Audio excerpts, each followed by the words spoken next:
We've talked a lot about Taiwanese food on this show before. I mean, we've talked about pineapples, pizza, desserts, ice cream, mooncakes. I mean, you name it, I've probably salivated over it at some point. Whether or not any of those things are good, well, that's just a matter of personal preference. But I do think that I've established that there is an appropriate amount and abundant variety of food here in Taiwan. So, given that, it might seem strange that I'm going to dedicate the rest of today's show to answering the question, what do Taiwanese people have left to eat? Like all #Taiwans, I'm going to start you off with a little bit of background information. Inflation is a hot topic in Taiwan these days, and I don't think it's a subject that's confined to just Taiwan.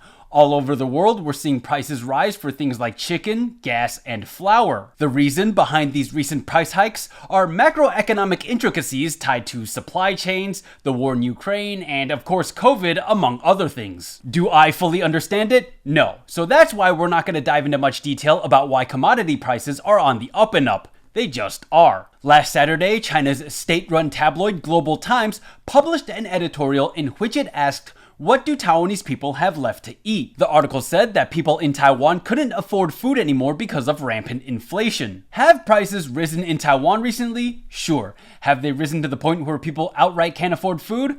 I don't think so, and I think a good chunk of people here share my reality. The inflation is inconvenient, but it's not causing famine, so what gives? After the article's publication, the hashtag "What do Taiwanese people have left to eat" started trending. People in Taiwan started sharing pictures of the food they were eating. We weren't really gloating, we were just saying, no, we're doing just fine, thank you very much. And all of this is coming at a time when the Chinese city of Shanghai is undergoing pretty strict COVID-related lockdown. The government there has started confining people to their homes, and reports are coming out that people are having trouble getting food. It was ironic that the Global Times published an article about Taiwan's lack of food at a time when it seems like people in Shanghai are struggling to find it. I just want to say, I am not poking fun at Shanghai's plight. I think food is a basic necessity that everyone should have access to, and I don't like it that people in Shanghai are having trouble getting their hands on it. The message here is that maybe the Chinese government should focus on fixing its own citizens' food woes before pointing the finger at Taiwan.